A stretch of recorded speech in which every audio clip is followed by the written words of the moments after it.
نماز خاموش کیوں؟ ایسی بات جو سب کے رونگٹے کھڑے کر دے۔ بسم اللہ الرحمن الرحیم۔ پیارے دوستو، حدیث بخاری شریف کی ایک روایت میں ہے، ایک مرتبہ حضور اقدس صلی اللہ علیہ وآلہ وسلم اپنے دونوں ہاتھ دعا کے لیے اٹھائے اور فرمایا، اے میرے پروردگار، میری امت، اور رونے لگے۔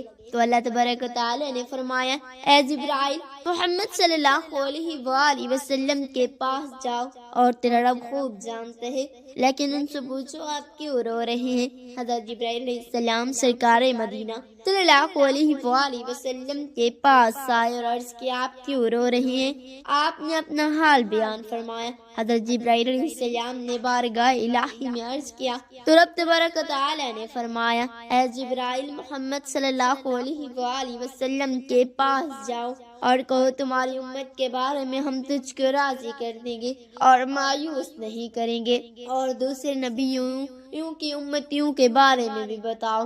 حضرت جبرائیل علیہ السلام رسول کریم صلی اللہ علیہ وآلہ وسلم کی بارگاہ میں حاضر ہوئے اور انبیاء سابقین کا تذکرہ کرنے لگے۔ یا رسول اللہ صلی اللہ علیہ وآلہ وسلم نے فلاں نبی کی امت کو جہنم میں دیکھے، فلاں نبی کی امت کو دوزخ میں دیکھے۔ حضرت جبرائیل علیہ السلام تیزی کے ساتھ ہر نبی کا تذکرہ کرتے چلے گئے اور کوئی جھجک محسوس نہیں ہوئی، لیکن حضرت موسیٰ علیہ السلام کی امت کا تذکرہ کرنے کے بعد یکایک حضرت جبرائیل علیہ السلام کی زبان رک جاتی ہے، اس لیے کہ حضرت جبرائیل علیہ السلام جانتے تھے کہ رحمت عالم صلی اللہ علیہ وآلہ وسلم کو اپنی امت سے بے پناہ محبت ہے۔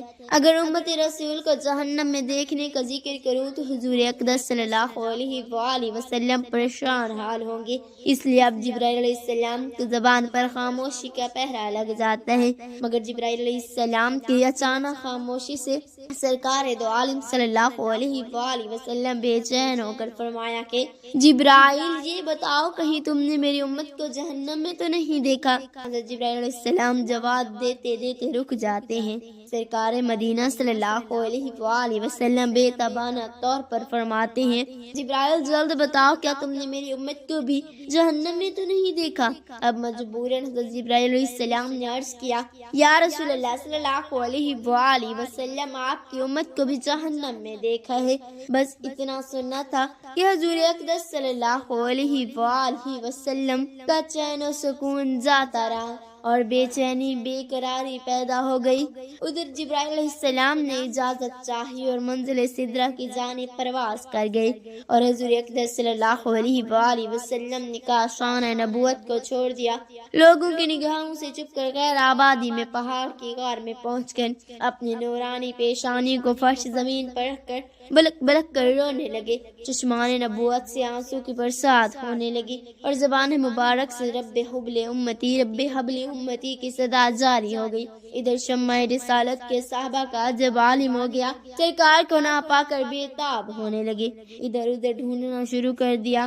حجرہ عائشہ صدیقہ رضی اللہ تعالی عنہا میں دیکھا، مسجد نبوی میں دیکھا، مدینے کے ایک گلی گلی صحابہ کرام نے چھان ڈالی، مگر کہیں پتہ نہ چلا۔ مدینہ میں کہرام مچ گیا، مرد عورت بوڑھے بچے سب بے قرار ہو گئے، لوگوں نے کھانا پینا چھوڑ دیا، گھروں میں چولہے سے دھواں نکلنا بند ہو گیا۔ صحابہ کرام رضی اللہ تعالی عنہم کا یہ عالم ہوا تو اہل بیت حسنین کریمین کا کیا حال ہوا ہوگا؟ بے چینی کے ساتھ تلاش میں سرگرداں ہیں، مگر آقا کریم صلی اللہ علیہ وآلہ وسلم کا کہیں پر پتہ نہیں۔ 3 دن 3 راتیں گزر گئی، زلف عنبری اور چہرہ الضحیٰ کی زیارت نہ ہو سکی اور نہ کہیں پتہ چلا۔ آبادی کو چھوڑ کر غیر آبادی میں تلاش شروع ہو گئی کہ ایک چرواہے سے ملاقات ہوئی۔ اس سے پوچھا گیا کہ کہیں تم نے ہمارے آقا کو تو نہیں دیکھا؟ اس چرواہے نے کہا، نہیں، میں نے تو اس ویرانے میں کسی شخص کو نہیں دیکھا، مگر ایک بات ضرور ہے جس سے میں خود بے حد پریشان ہوں۔ دیکھو، اس پہاڑ کی کوششات 3 دن ہو گئی، برابر کسی کی رونے کی آوازیں آ رہی ہیں۔ کوئی رونے والا ایسا پھوٹ پھوٹ کر رو رہا ہے جس کی درد بھری آواز سن کر میرے بکریوں نے چڑھنا اور چگنا چھوڑ دیے ہیں۔ بس اتنا سننا تھا کہ صحابہ کرام رضی اللہ تعالی عنہم نے فرمایا، کہ آج 3 دن ہوئے ہمارے آقا کریم صلی اللہ علیہ وآلہ وسلم نے مدینے کو ناپسند کر دی ہے۔ ہم چرواہے کی نشاندہی پر صحابہ کرام رضی اللہ تعالی عنہم دوڑ پڑے۔ دیکھا تو ایک پہاڑ کی کوہ میں پیشانی انور فرش خاک پر رکھے ہوئے سجدے میں رب حبلی امتی کی صدائیں بلند کر رہے ہیں۔ صحابہ کرام رضی اللہ تعالی عنہم قدم چوم کر دامن مصطفیٰ صلی اللہ علیہ وآلہ وسلم سے لپٹ گئے اور عرض کیا، یا رسول اللہ صلی اللہ علیہ وآلہ وسلم سر مبارک اٹھائیے اور حجرہ میں تشریف لے چلیے۔ شہر مدینہ ویران ہو گیا، شمع رسالت کے پروانے دور دور کے بے حال ہو گئے ہیں۔ مدینے میں وابیلا مچا ہوا ہے، لوگوں نے کھانا پینا چھوڑ دیا اور اہل بیت بہت پریشان ہے، مگر رحمت عالم صلی اللہ علیہ وآلہ وسلم دنیا معافیہ سے بے نیاز ہو کر امت یاسی کے غم میں زار و قطار رو رہے ہیں اور دعائیں مغفرت میں مصروف ہیں۔ جب صحابہ کرام رضی اللہ تعالی عنہم تمام تر کوششیں کر کے ناکام ہو گئے تو صحابہ کرام رضی اللہ تعالی عنہم سیدہ طاہرہ سے خاتون جنت حضرت فاطمہ کی بارگاہ میں حاضر ہوئے اور عرض کہ اے خاتون جنت، ہم نے سرکار کا پتہ لگا لیا ہے، فلاں پہاڑ کی کوہ میں امت عاصی کے غم میں رو رہے ہیں، لیکن تمام تر کوششوں کے باوجود سرکار کائنات صلی اللہ علیہ وآلہ وسلم سجدے سے سر انور نہیں اٹھا رہے۔ خدا را تشریف لے چلے۔ ممکن ہے کہ سرکار دو عالم صلی اللہ علیہ وآلہ وسلم سر مبارک اٹھا لے اور ہماری بے قرار دنیا کو سکون و اطمینان حاصل ہو جائے۔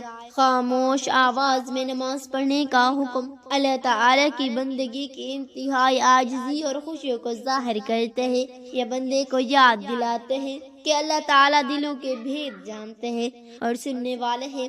چاہے آپ لب ہلائیں یا دل میں بات کریں، چاہے آپ خاموشی سے پڑھنا انفرادی تعلق کو مزید مضبوط بناتے ہیں اور بندے کو یہ احساس دلاتے ہیں کہ وہ صرف اللہ کے سامنے کھڑا ہے، بغیر کسی ظاہری دکھاوے کے۔ بلند آواز سے تلاوت بعض نمازوں جیسے فجر، مغرب اور عشاء میں اس لیے رکھی گئی تاکہ قرآن کی تاثیر دلوں تک پہنچے، مومنوں کے اندر خشیت پیدا ہو اور جماعت کے افراد اللہ کے کلام کی عظمت محسوس کریں۔ اور خاموش اور بلند آواز دونوں کے اپنے الگ روحانی اثرات ہیں۔ خاموشی اللہ کے ساتھ ایک گہرے رازدارانہ تعلق کی علامت ہے اور بلند آواز اللہ کی عظمت کو بیان کرنے اور ایسے دوسرے تک پہنچانے کا ذریعہ ہے۔ یہ نظام ہمیں یاد دلاتے ہیں کہ ہماری عبادت میں عاجزی، محبت اور اللہ کی بڑائی کا ایک حسین امتزاج ہونا چاہیے۔ جب انسان ان باتوں کو دل میں محسوس کرے تو یقیناً اس کے رونگٹے کھڑے ہو جاتے ہیں کہ ہم کس عظیم ہستی کے سامنے کھڑے ہیں جو ہمارے ہر حال کو جانتی ہے۔ حضرت سیدہ فاطمہ الزہرا رضی اللہ تعالی عنہ نے جیسے اطہر کو چادر سے چھپایا اور آقا کائنات صلی اللہ علیہ وسلم کی بارگاہ میں پہنچ کر التجا کرنے لگی، ابا جان اب سجدے سے سر انور اٹھائیے اور مدینہ تشریف لے چلے۔ آپ کی جدائی سے مدینہ والوں کا برا حال ہو گیا ہے، ہر دفعہ افغاں برپا ہے، آپ کے نہ ہونے سے ہر دل بے قرار ہے اور ہر آنکھ عشق بار ہے۔ حسنین آپ کی شفقت نہ پا کر تڑپ رہے ہیں، لیکن آپ کی بار بار رب حبل امتی کی صدائیں بلند کرتے رہے اور سجدے سے سر مبارک نہ اٹھایا۔ بالآخر سیدہ فاطمہ الزہرا رضی اللہ تعالی عنہا نے اپنے پیشانی مبارک سے مل کر عرض کیا، ابا جان دامن صبر چھوٹنے والا ہے، اب تو سر اقدس اٹھائیے ورنہ فاطمہ قیامت تک سجدہ کرے گی، سر نہیں اٹھائے گی۔ تب جا کر سرکار دو عالم صلی اللہ علیہ وآلہ وسلم نے سجدے سے سر مبارک اٹھایا اور فرمایا، اے فاطمہ تم ضد نہ کرتی تو جب تک پروردگار عالم سے میں اپنی پوری امت کی شفاعت و مغفرت نہ کرا لیتا، سجدے سے سر نہ اٹھاتا۔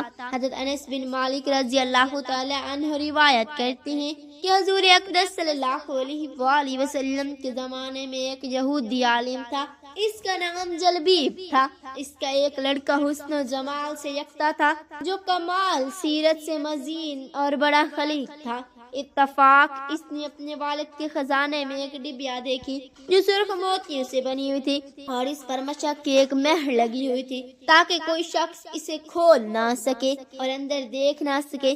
لڑکے نے اس ڈبیا کو دیکھا تو بڑا غضبناک اور خشگمی ہو کر باہر نکلا۔ باپ نے وجہ پوچھی تو کہنے لگا، ایک عرصہ ہو گیا آپ نے کوئی چیز مجھ سے پوشیدہ نہیں رکھی، مگر یہ ڈبیا ہمیشہ بند رکھیے، حالانکہ میرے ساتھ آپ کی شفقت و محبت بہت زیادہ ہے۔ باپ نے بتایا، بیٹا اس میں جوہرات ہیں، نہ خزانہ، اس میں چند اوراق ہیں۔ جب تم علماء کی مجالس میں بیٹھ کر فاضل ہو جاؤ گے، ہر بات سمجھنے لگو گے تو اس کا مطالعہ بھی کر لینا، چونکہ ابھی نہ پختہ ذہن ہو، اس لیے ڈبیا کا راز دیدہ دانستہ پوشیدہ رکھا گیا ہے۔ ایک دن جلبی بارہ نوشی میں مشغول تھا، جہاں یہ موقع غنیمت جانتے ہوئے والد کی خزانے میں گیا اور اس ڈبیا کے کھولنے میں مشغول ہو گیا جس کے لیے رازداری سے کام لیا جا رہا تھا۔ مہر توڑ دی گئی، ڈبیا کا ڈھکن کھولا ہی تھا کہ نور کی ایک شعاع نمودار ہوئی جس کے سامنے چراغ کی روشنی مانند پڑ گئی۔ ڈبیا کے اندر دو سفید ورق دکھائی دیے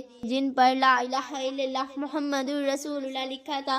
اس کلمہ طیبہ کے بعد حضور نبی کریم صلی اللہ علیہ وآلہ وسلم کے اوصاف حمیدہ لکھے ہوئے تھے کہ آپ کی آبرو پیوستہ ہوگی، داڑھی گھنی ہوگی، جس بھی اس کا زمانہ میں سر اس کی بات سن، اس کا کلام قرآن ہوگا، اس کا دین اسلام ہوگا، وہ انسانوں کو خدا کی عبادت کی دعوت دے گا، پانی سے نہیں ڈرے گا۔ بہب کی لگامیں اس کاغذ پر پڑی تو حضور اقدس صلی اللہ علیہ وآلہ وسلم کی محبت اس کے دل میں گھر کر گئی۔ کہنے لگا، کاش میں معلوم کر لیتا کہ آپ خاکی ہیں یا نوری، آسمانوں پر ہیں یا زمین پر، دریاؤں میں رہتے ہیں یا جنگوں میں۔ اس نے اپنی محرومی اور سوگواری کے اس انداز سے اظہار کیا کہ بے ہوش ہو گیا۔ سیدنا ابو ذر غفاری رضی اللہ تعالی عنہ سے روایت ہے کہ نور کے پیکر تمام نبیوں کے سرور صلی اللہ تعالی علیہ وآلہ وسلم نے فرمایا، رب تعالیٰ کا ارشاد ہے کہ اے میرے بندوں، میں نے ظلم کرنے کو اپنے آپ پر حرام کر دیا اور اسے تمہارے درمیان بھی حرام کر دیا، لہذا ایک دوسرے پر ظلم نہ کیا کرو۔ اے میرے بندے، تم سب گمراہ ہو، مگر جیسے میں نے ہدایت دی تم مجھ سے ہدایت چاہو، میں تمہیں ہدایت دوں گا۔ اللہ تعالی سے دعا ہے میرے تمام مسلمان بہن بھائیوں کو تمام مصیبتیں اور پریشانیاں دور فرمائے، آمین یا رب العالمین۔